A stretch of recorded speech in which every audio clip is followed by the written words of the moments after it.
guys, we'll do the embargo today for the Sundays, which will be at 10:30 on Saturday evening, please. Any questions in Spanish we'll take just before the embargo. You got the mics? Pep, good afternoon. All your supporters are very concerned about Vincent. Can you give us an update, please, on his injury? Good afternoon. It's not bad. It's not as bad as we thought. I think he will be ready for the next fixtures. But we will know exactly tomorrow. Was it a calf strain? There was a lot of speculation. Yeah, not a problem, but I think it's not a big issue. Fortunately, he can be soon ready to help us. In terms of the big transfer news of the week, the Van Dijk move to Liverpool has captured all the headlines. If you ever have to replace any of your central defenders, is that the sort of money that you would be prepared to pay? 75 million? No, I'm not a guy about the money. So only I know. So Liverpool took an amazing player, a central defender. Van Dijk is an exceptional central defender. And always the price we will see in the future. Sometimes the cheaper players are more expensive than the expensive players. If he played 6, 7, 8 years with a high level, will be cheap. If played not good, will be expensive. John Stones, when came here, said, "Oh, it's too expensive. Now it's too cheap." So always depends of the value of what happened on the pitch.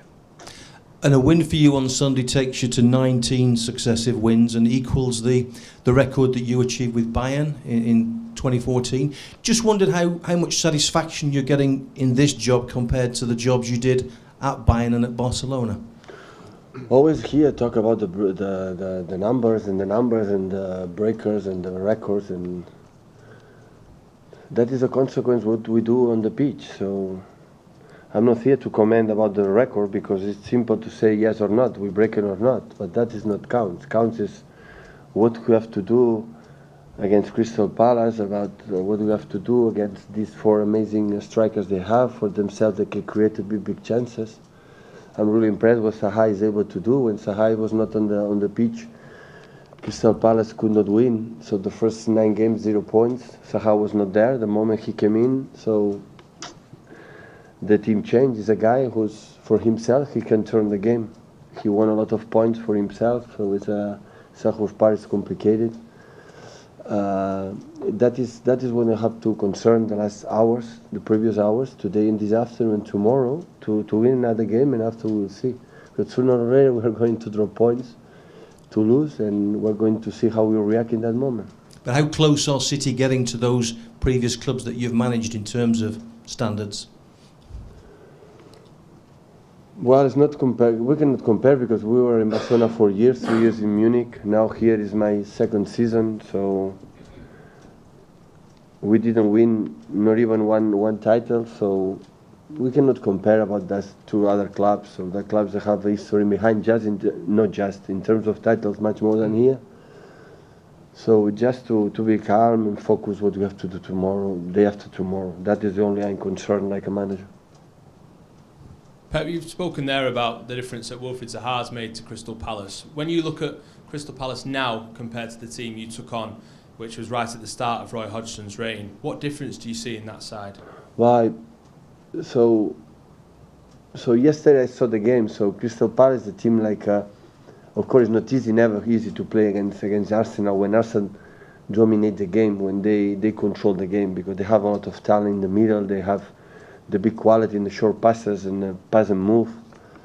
It's not easy to control them, but how they react in the second half, especially in the beginning, and always again. So in the last minutes they can score. So 3-2, and the last action is for them. So they have this talent. So they happen against Watford, they happen against Bournemouth, they happen many. It's not, oh, it was a lucky day. No, it happened 2 or 3 or 4 times because they have the talent. So it's not necessary to play in a high level, Crystal Palace, to create the problems. So the game in Selhurst Park, in that moment against Crystal Palace, if you don't win 3-0 or a distance for 3 goals, everything can happen until the end. And that's why I said to the players just quick after the game in Newcastle, So be ready, guys. So still focus because we have a tough game next 31st in Selhurst Park, because they are a team who can create a lot of things for themselves. You said about Vincent's situation before. Are there any other sort of players available? Maybe John Stones, David Silva. What's their situations?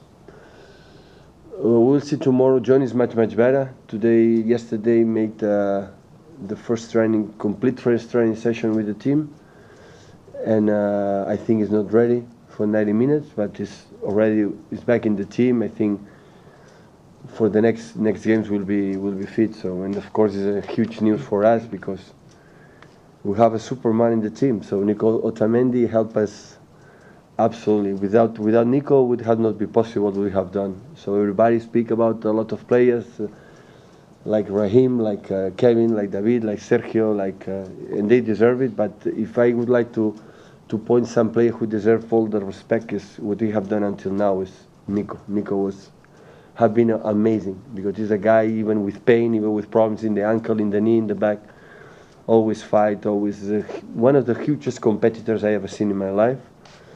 And it was so important. I cannot imagine the situation we are in that moment in terms of the table, in terms of the way we played without him. It would have been impossible. And David Silva, Pat? Still, we will see. We will see the next days. Pep, up here. Sorry. Hey. Yeah, ahead of the Bournemouth game, you were talking about the referees needing to protect players with dangerous tackles. And I just ask your thoughts on a couple of those challenges at Newcastle, particularly on Gundogan in the first half. Yeah, we were lucky again. Is he okay? Is he? Yeah. And it's 12 months since he suffered that injury. Do you feel like he's back to his very best at the moment? Yeah, definitely. So he played 120 minutes in the extra time in Leicester, and after play again 90 minutes, I think so. Play again. So now take a regular, game by game. That is the best test. So when you have a player, he has able to play 4, 5, 6 games in a row, that means a lot. This is the strongest players.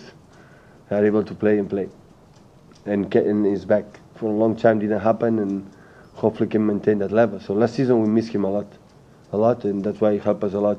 He's on the pitch. Hi Pep. Vincent has announced today that he's achieved a master's degree in business administration from university. How good is it to see a player doing something so constructive? That's top. The career for the football player is short. They don't know that. Sometimes we explain that, but it's too short. You have 22 years old, and immediately you have 32, and the career is over. And after, when you retire with 33, 34, 35, 36, you have still a lot of life to live, and you have to do something. You have to prepare, and it's important. It's clever. So it does happen. Congratulations, because you have to prepare. While you are playing football, you have to prepare for the future. What do you like? I don't know. Photographer, journalist, it doesn't matter. But you have to prepare, because after that, manager, it doesn't matter. But after that, you cannot be at home, and that's a good sign from Vince. Real good. Pep, this year, you and your family bought the apartment in the city centre. How much are you enjoying living and working in Manchester? Good question. Yeah, that's good. I bought an apartment because I have to live in some place, and I'm happy to live in the city. It happened the same when I was football player in Roma, in Brescia, and in Munich. So I prefer to live in the city and be with the people.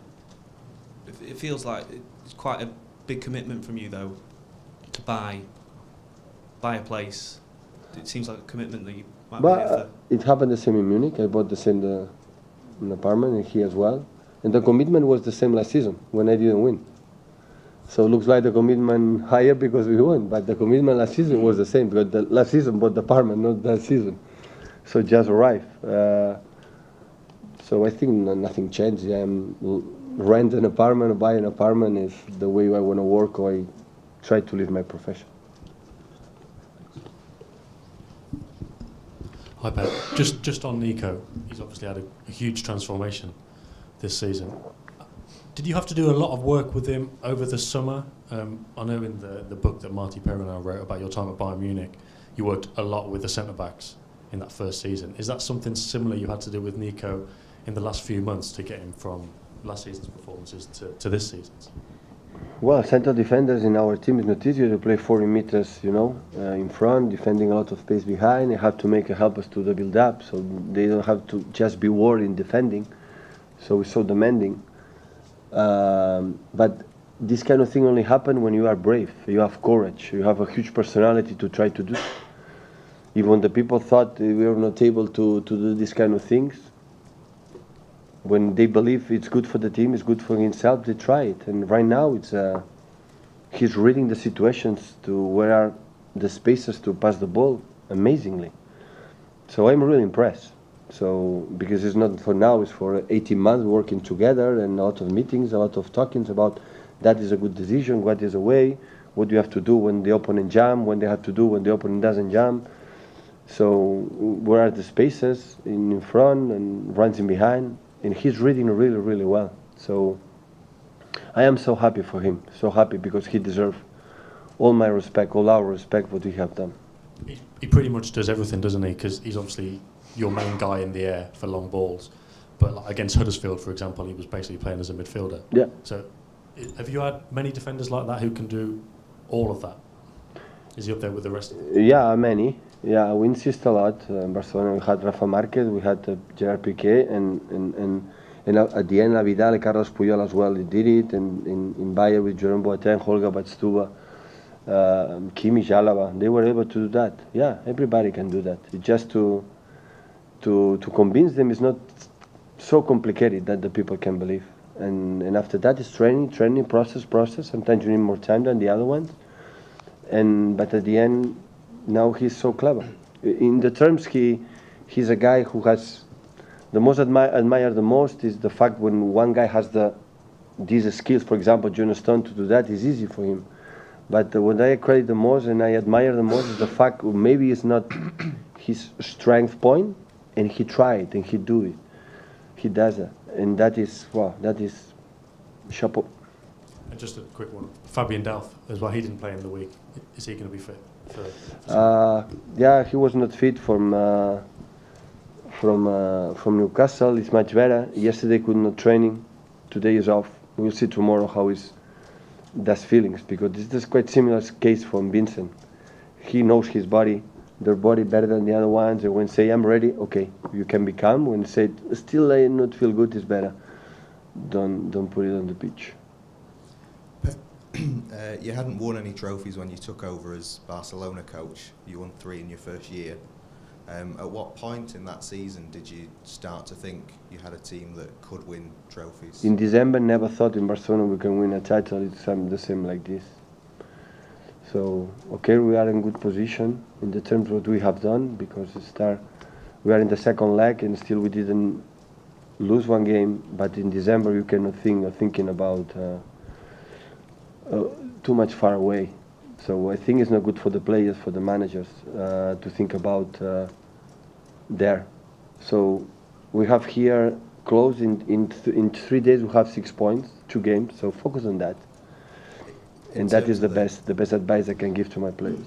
In terms of the belief that the players need, is it better to think that they can lose a game, or that they won't? We don't. I speak many times with the player. We're going to lose the game. And the important is how we will react. That the problem is not lose the games; it's how you react, and immediately you win again. That is the most important thing in that league and all the leagues when you want to win the titles. So the problem will be news. Okay, finally, by Manchester City lose 1 game, that will not be a big news. The big news is to win again immediately. That is what I am concerned when I'm thinking in the future. So because I insist many times to the players as well. I said here as well. So that is unreal. That is not normal, and we're going to drop points. And that is when I want to see my team.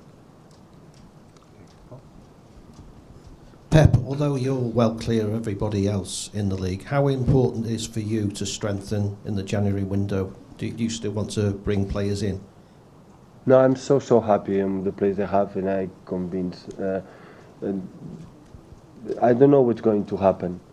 So I don't know.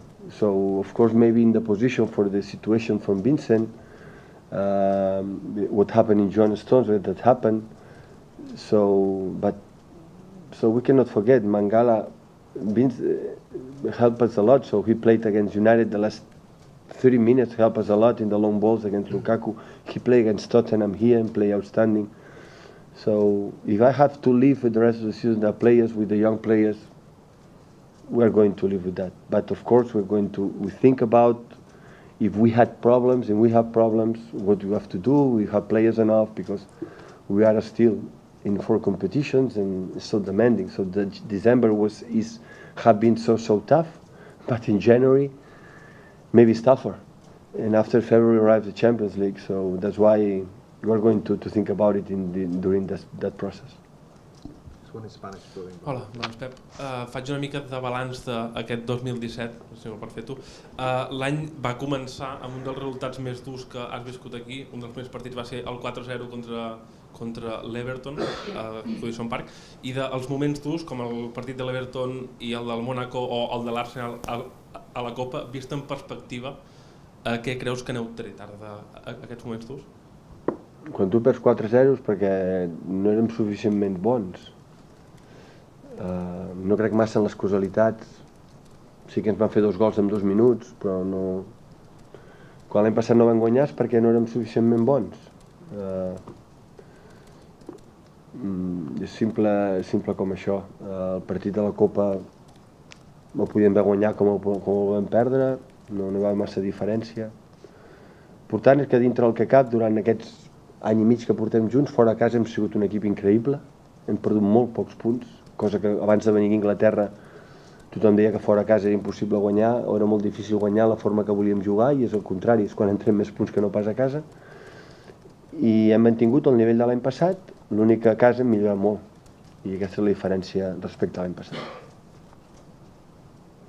So, doing a balance of the 2017 for your team, it started with a tough defeat against Everton 4-0. You have some tough moments along the year, but what did you learn about those tough moments you had in 2017? Well, when you lose 4-0 against any team, you realize that you aren't, or we weren't good enough. I don't believe in luck or in casualty. It's just we didn't win because we weren't good enough. It's as simple as that. And what matters, what is important for me, it's that in this year and a half, playing away, we have been playing as an incredible team. We dropped a few points playing away, and we won the way we wanted to play. And this season, we kept the same level playing away, and especially at home, we've been stronger. We've won many points, and that's making the difference this season. I te'n faig un altre, Pep. I si d'aquesta temporada, si em destacaries més les victòries més èpiques contra Bournemouth o contra Southampton, o les més exuberants potser contra Tottenham o contra Stoke? No, totes són importants, totes ho són. És a dir, guanyar Bournemouth t'ajuda a guanyar el Liverpool, que va ser el partit abans. Si haguéssim no guanyat el Bournemouth, probablement 10 dies d'International Break en els caps de tots nosaltres haguessin tret més dubtes i probablement no haguessin guanyat 5-0 al Liverpool. Tot ajuda. Per tenir el que hem fet fins ara necessites bones actuacions i actuacions que no estàs bé guanyar-les, i el punt de sort amb altres que hem tingut guanyant els últims minuts, que fent el mateix podíem no haver guanyat, com a Bournemouth, com a Southampton. And also making a balance of this season, what do you highlight more, the wins against Bournemouth or Southampton in the last minute, or maybe more brilliant performances against Tottenham or Liverpool, for instance? What matters the most for you? Well, all of them, all the wins are important, because, for example, when we beat Bournemouth at the beginning of the season, it helped us later on to beat Liverpool and did that amazing performance. And maybe if we hadn't win against Bournemouth with the international break in between, we would have more doubts, and maybe we haven't won against Liverpool 5-0. So all the good performance help, and also when you have maybe not that brilliant days, it's also important to win as well and help you continue winning. Okay, guys, in Bargo, please, for 10:30 on Saturday evening.